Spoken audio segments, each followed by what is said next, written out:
Good morning, everyone, and welcome back to City Views. I am thrilled that you are taking the time to be here with us today.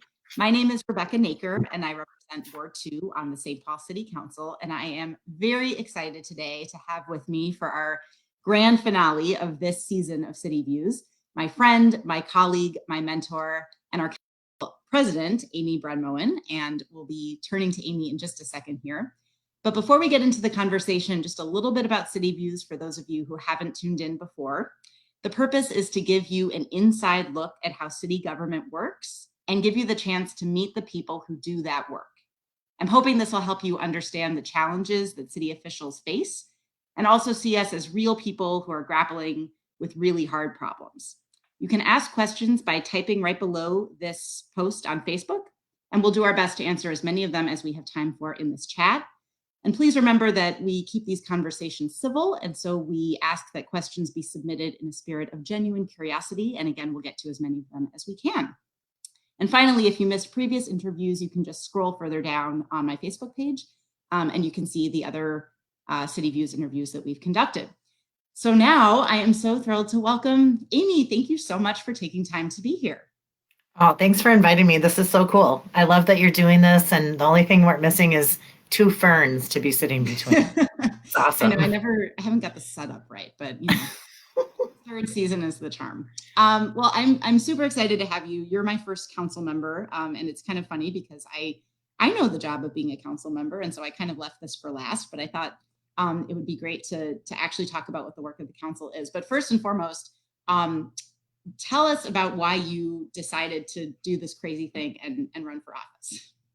Well, thanks. And again, this is really fun and cool. And I appreciate so much your commitment to helping break down barriers between people and government. I often want to correct people when they say the government, because it's our government.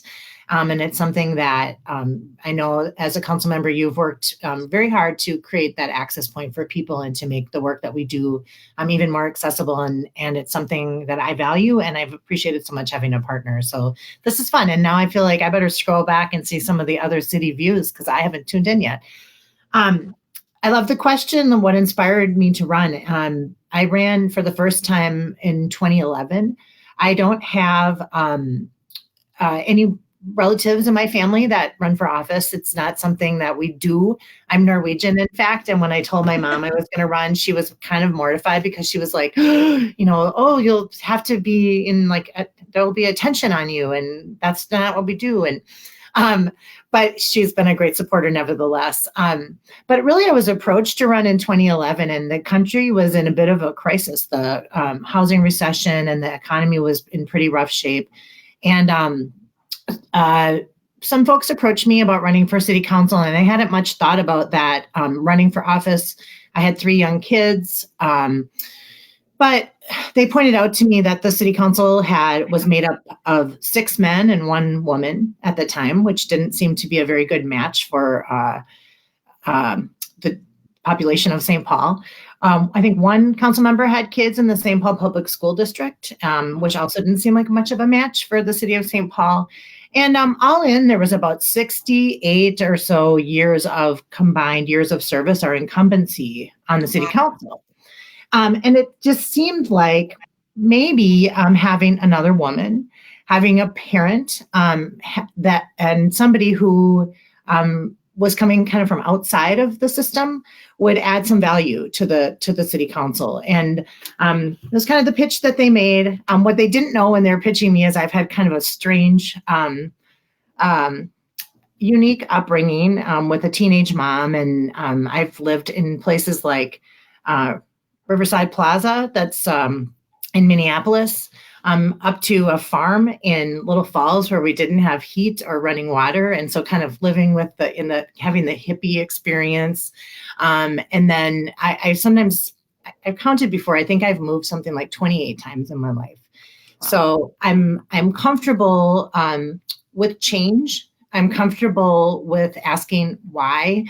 I'm comfortable in a setting where we've done things a certain way since the beginning of time, and then applying it to another city or another part of my life and saying, why do we do that? And sometimes the answers are great.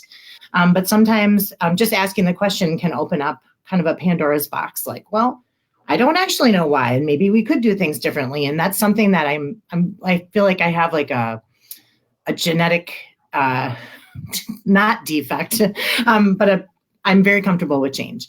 So I decided to run. I ran a very, very hard. We worked very hard and worked hard to include the area I represent is Como, the North End, a pretty good chunk of the East Side. And while I was running, a neighborhood called Railroad Island was added.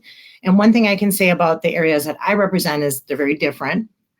Each one is almost like I have 3 kids and they're all very different. It kind of reminds me of that. They have different strengths and different challenges and different personalities. And this is true of my areas that I represent, but particularly I have a very strong refugee and immigrant community, and it has been like that since the dawn of time. So just really kind of learning how to engage people who are new to voting, that maybe are disenfranchised, and really doing the work. But we hustled and hustled and hustled, and enough people took a chance on me where I was able to win the election by a narrow margin of 35 votes, which still to this day, it's like one of those things where like everybody can take a little piece of credit for that victory. And it's absolutely true. But it's a lot of, there's a lot of folks that knit together to make that happen.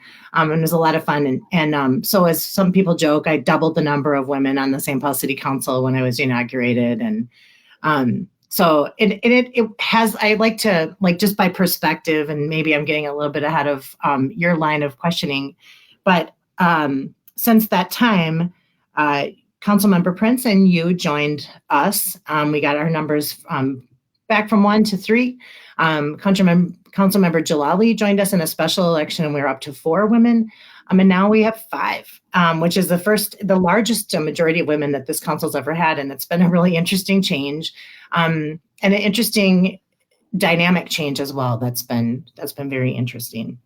The other thing is, following last year's election, I just did a little exercise to figure out how many years of service our incumbency, our current council had. And compared to when I ran, which was 68, it was 25 all in. Councilmember Tolbert and I are both, what jokingly we call ourselves the grizzled old veterans, and we're 8 years into this position, but most folks are less. And so 25 years. And so there's a lot of willingness to ask those questions that I was talking about when I first ran, like, why do we do this? And how can we do it differently? And it's really fun to ride that wave with a group of new young leaders who are interested in, kind of acknowledging where we've come from, but with a real steady gaze on where we're headed. So hopefully that answers the question. No, it's great. I mean, I love getting to interview you, because obviously we work together, we're friends, but it's just great to hear. I feel like I learn something new every time I ask you questions like this. And I was actually thinking, it's funny because it was amazing how quickly I went from feeling like a very new council member to feeling like a very old council member, just based on exactly what you're saying about the amount of time of service. And it doesn't feel like there was much time of being an in-between council member. So I totally get what you're saying. So you kind of got into this a little bit, but I feel like we have weird jobs because we have some very public roles. Obviously, we have council meetings and Housing and Redevelopment Authority meetings. We're on boards and commissions, and people see that, but there's a lot of time in the week that is not accounted for in those public meetings. And I think I often get asked sort of what the job is like on a day-to-day basis. So can you talk a little bit? You're a council member, you're also council president. What is it like to come to work every day? At one point I wrote, like, I kind of figured out a percentage of like what kind of percent of time. I was like, we're like 5% decorations, meaning we showed up at events just to be in those seats and to like raise the level of, pomp and circumstance. There's definitely, I think in so many ways, our role is to be a conduit of information from our community members to our colleagues in the council, and also to the mayor's office, to the county, to the state of Minnesota, and other decision-making bodies and stakeholders, just to make sure that those voices are heard. And we also, technically, our obligation is to tie the needs of our own community members into the greater needs of the city. And I know that as we work together, there are times when, I wanted all that money invested in my ward and all that, and be able to be like, we did all the stuff. But I know that when the downtown of the city is thriving and changing and growing, that we all do better. And I think that's true. When St. Paul is thriving, the state of Minnesota does better. And so I feel like kind of being that connective tissue between our community, our colleagues, and tying it into the greater work is kind of the bulk of what I think our responsibilities are. So in some ways that means trying to split my time between being in meetings and making sure that I'm up to speed on as much information as I can about as many different topics, ranging from transit lines to our work that we're doing with our unsheltered homeless population, to what kind of slide we're going to put into a playground, to what initiatives Capital Region Watershed District is making to improve our lake shed. And so I sometimes feel like we're about an inch deep and a mile wide with all the information we know, but we're good at putting folks in touch. And then also using the another large portion of our time to remain in contact and accessible to our community members. I see that somebody is asking me a question about difficult to experience a face-to-face relation or conversation with a council member. And I have tried to, I offer what I just refer to as lake labs. And it's like, if you want to talk to me, first of all, you can call, you can email, there's a million ways to do so. But I love walking around Como Lake or Loeb Lake or just in your neighborhood if you have a dog that's not going to bite me. I love to walk around because I feel like sometimes the best sort of conversations are free form, where you're not sitting kind of at a table, tensely discussing things, but just kind of walking and talking. And I believe that I have walked over 300, maybe 350 miles in my 9 years now. With people just to kind of tell me what's going on. And so, but I try to be available on social media, in the community to be able to provide, to give me the information I need to be that conduit. So I think it's a balance of both. And on the lake laps front, I love that you do those. I will just warn people who want to take you up on that offer, though, that you set quite a pace. I remember when I was, I think, 8 months pregnant, and just considering running for council, and you were a wonderful person to talk to during that time. And you were like, you set the pace as we started walking around the lake, and I felt like it was very difficult to keep up. But it might have been that I was 8 months pregnant. You never know. So it is, but it's a great way to engage with constituents, and you get your blood flowing at the same time. So I feel like the conversation is even better. Right.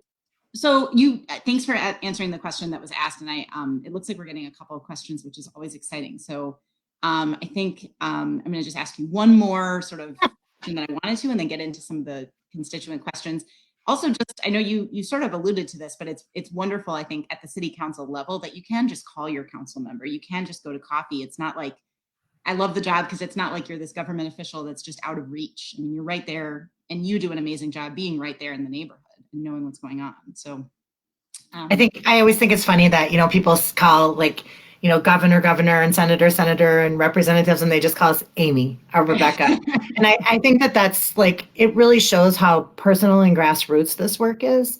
And right. I would have plenty of conversations with constituents at Cup Foods, at restaurants, and just random places, because people do feel that we're approachable. And I think that those conversations can sometimes lead to serious change. So it's pretty cool. Yeah, no, totally. And not overwhelming. I don't know. Sometimes people have asked me about running and sort of said, well, do you have a personal life anymore? Are you constantly being talked to when you go out in public? And I'm like, we're not that important, Although I do tell my kids that people are watching them. Maybe it's true, maybe it's not, but it's worked. Yeah, it's worked. I'm going to start doing that more. So obviously, there have been normal years, and then there's been 2020. And I've asked this of most of my guests actually over the last few months. Can talk a little bit about what the city council's role was during the emergencies that we've experienced this year, and maybe, what your role directly as council president has been. And then how do you think that the council will be changed by the pandemic? How might our operations be sort of forever changed, maybe for the better into the future, because of what we've gone through this year? Well, I think it's a good question, and I feel like I have kind of an unsatisfying answer for the first part. Like as you and I both know, this is a strong mayor system, and when you go into a state of emergency, as we did, really the shift towards the mayor's department is even stronger because of the authorities that are in emergency orders, and that's a good thing. I mean, we certainly don't need to do a lot of team thinking on crisis management moments. So in some ways, the council has had a more diminished technical role in the COVID and the civil uprising than on a regular year. Um, I do think that we have been tapped in terms of specific questions and issues. I think about downtown skyways. I think about particularly food distribution for the schools and some other kind of work group type of activities. But it has been an interesting and challenging time to be on the council because a lot of our work, as I mentioned, is in meetings, in interacting with our constituents, but also interacting with each other and sharing bits of information. And we have been stymied in that way by not being able to just kind of rub shoulders and bump into each other on the elevators and stairs. And so that has been interesting. I feel like now that we're into October, we've more hit a stride and a rhythm, and I feel that we're more engaged in the problem solving piece of COVID, but I definitely think it was an interesting shift. What I have really thought was fascinating is just that when we shifted, prior to COVID, we had this kind of emphatic, like, you can't have meetings online, they have to be in person. And we had to have meetings online. And so suddenly, necessity being the mother of invention, we were having meetings online. And it's been interesting to me to watch some of my colleagues come to a council meeting and have a small child on their knee.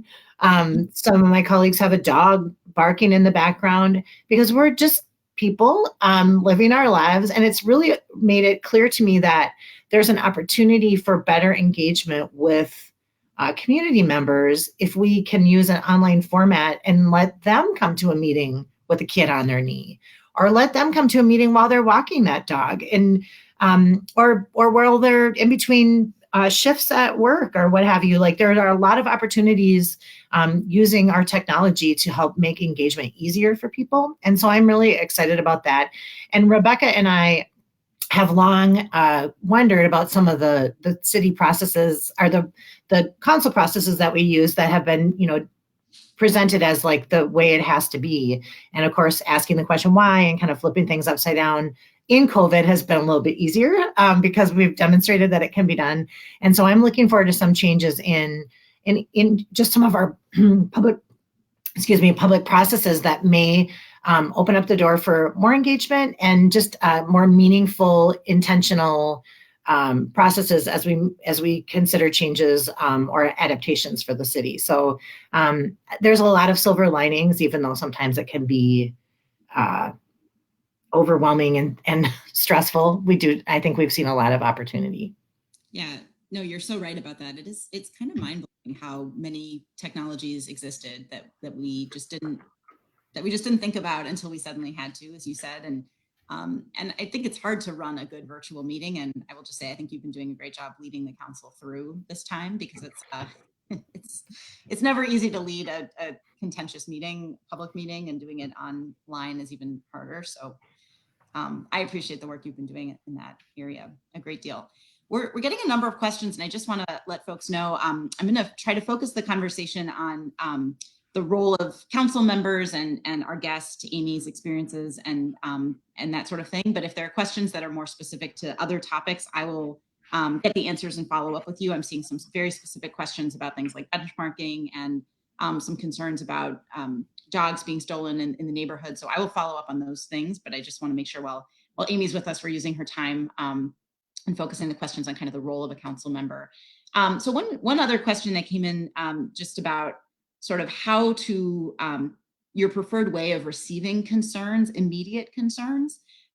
Is there a red phone for emergency services, or how would you like to best be approached? And this is, I think, an interesting question. I mean, on the one hand, I'm going to break it into two. I guess, what is the council's role when there is something very urgent or immediate happening, on one hand? And then on the other hand, I think more broadly, how would you say it is best for somebody who wants to really get, I mean, it's one thing to say we're accessible, but there's lots of different ways to get in touch with council members. What is the best way, would you say, to reach out?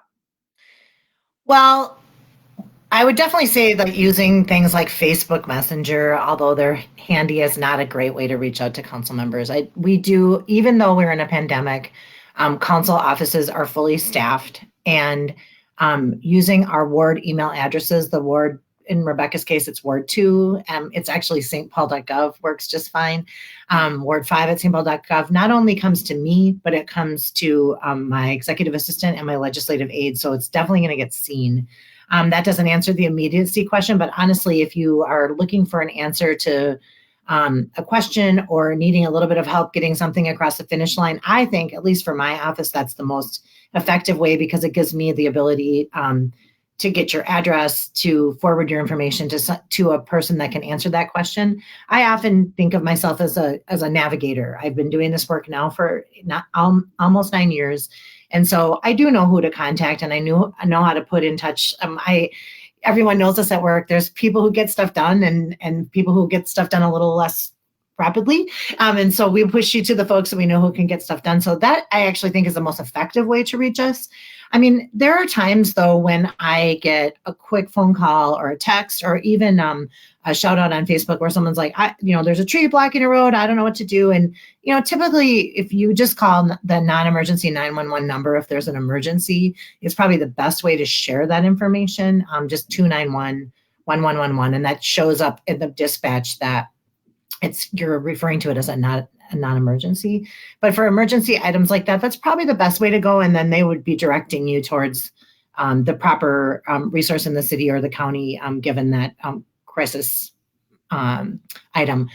On the flip side of that, if something happened and you're wondering, so whatever ended up happening with this car accident I saw, or, I saw a lot of police over here, I wonder where I can find out. The council offices can help figure out what happened in one situation or the next. The more information that you can share about the time or the address is helpful. But if it's less of an immediate emergency and more of like how did that ever play out, we can help track that down. I think that's a really good point. I don't know if you think about this too, but sometimes I feel like we are exactly what you're saying. We're a good point of contact. We can sometimes help the navigation, but we're not often the best in the moment of emergency. Probably best directly either 911 or to call, our Department of Safety and Inspections, 651-266-8989. I say that number over and over because it's kind of the catch-all for the city. But it's almost like when you call, your doctor to make an appointment and they say if it's an emergency, hang up and call 911. I almost feel like we're more of the doctor's office than the ambulance. But that actually gets into my next question. So we do have a strong mayor system, as you mentioned. What does that mean practically? And what is the role of the council? What is not the role of the council? And what are kind of the constraints that we operate under, and how do you sort of navigate those? And I'm going to answer that, but I do want to just take the opportunity to go back and give you some credit, because one of the things that Rebecca's working hard on is I'm trying to kind of streamline an answer to that question that just came through by looking at our city's intake system and trying to figure out how do we better serve people? How do we come up with just one phone number that you can call for everything, instead of, if the plow missed your street, call this number. If somebody didn't move their car, call this number. And so I really think that results of that, the research are going to be beneficial to us in terms of being able to efficiently answer that question with just call 311 or whatever it is. So to your question though about our strong mayor and weak council, which is the opposite of Minneapolis, I think that there are some advantages to the system. I sometimes look at our sister city across the river and think that things can be sort of chaotic. So there's definitely more structure and order, but I also think that sometimes puts council members in an interesting spot here in St. Paul, because our primary authority is really our approval of the city budget. Although how the budget it's really just a dollar number. We can set a dollar number budget, but ultimately the how those dollars get spent also ends up in the administration side. So we do have quite a bit of authority during the budgeting season, especially in defining what our priorities are, and we use public pressure to help make sure that those things are seen through on the other end. And then I think the other piece is really using the interface with our community members to try to create policy that moves our city forward. Whether it's looking at, I mean, one of the things that I think we're looking at that's really cool is our ticketing and towing during snow emergencies, and do they impact particular communities more than others? And instead of ticketing and towing, which we want I mean, we don't, what's the line? Like, we don't have a plowing problem, we have a parking problem in St. Paul. The idea isn't that we want people's cars towed, we just want the streets cleared. So really trying to frame up policies that help us get at what's the underlying goal, clearing the streets, not the, kind of the hammer we use to get that done. And so I feel just that really trying to shape what our community members and our stakeholders and partners are teeing up to us as policies that need to be revisited or created. And that's really, to me, seems that where this council, especially this thoughtful, kind of real active group of council members, has put its priority is on creating those policy changes. Yeah, and you're right. And you often, I think, talk really eloquently about how, because it's a strong mayor system, and we operate more like the federal government, the executive branch and the legislative branch, and we make the laws and we approve the budget, but the mayor kind of runs everything that actually goes on is the executive branch. How important it is for the council to really work together, because our power is in our majority or our supermajority. And I've been thinking a bit about how, we're a nonpartisan body and there's only 7 of us, which is a really interesting dynamic compared to so many other legislative bodies or government bodies where there are many more people, even in Minneapolis, where there are almost twice as many council members as we have in St. Paul. Can you talk just a little bit about what that dynamic is like and what it's like to be part of a nonpartisan body that's so small? I mean, I think it's just it's a really interesting dynamic of our work. And I appreciate you pointing that out. I mean, there's only 7 of us, and therefore relationships really matter. It's very easy to, we are not allowed to be in a group of 4 because that's a quorum. And like the lore is that if you step in an elevator and there's 3 council members in it, you have to get out. We can't have lunch together. And so there's a lot of kind of rules around how many people we can be speaking to at the same time. But at the same point, our power is in a majority and in a super majority. So it's to our benefit to keep those relationships strong. And I think that part of it is picking your battles. Like, I might have an opinion about a lot of stuff, but just like in your relationships with your family or your friend group, when you're out on a trip trying to decide what you want to do, if you're the one that's like, everything has to go my way, pretty soon you're not going to get invited on the trips. So it's really important to try to figure out what really matters to me, and what are things that I can tell really matter to my colleagues that I want to make sure that they can get across the finish line. And so that when I need that understanding as well, that I can have it, because we can't always all have, like I said in the beginning, all the money can't come to Ward 5. I'd love it, but it just doesn't make sense. And it doesn't move our city forward. So I think it's a good exercise, because there's definitely days, I mean, let's just talk about our family instead of the council. There's days when I don't like everyone in my family, but I love them. And I know that that tomorrow morning we're going to have to get up and brush our teeth and get ready and get on with our life, So it's like, how do we work together as a unit? And there are times, I just have to say that this council is a very thoughtful, caring, hardworking group of people. And there are times, at the risk of revealing that I'm a mom, I just sit at the table and just feel like this sense of pride towards this group of people that I work with, because everyone brings their own perspective and life experience to the table and asks thoughtful questions and really cares about the future of the city. There's not a lot of game playing. There's a lot of transparency, and it's just a group that I'm really proud to be part of for those reasons. Right. Well, I feel like I want to just end on that note, because that was such a powerful statement.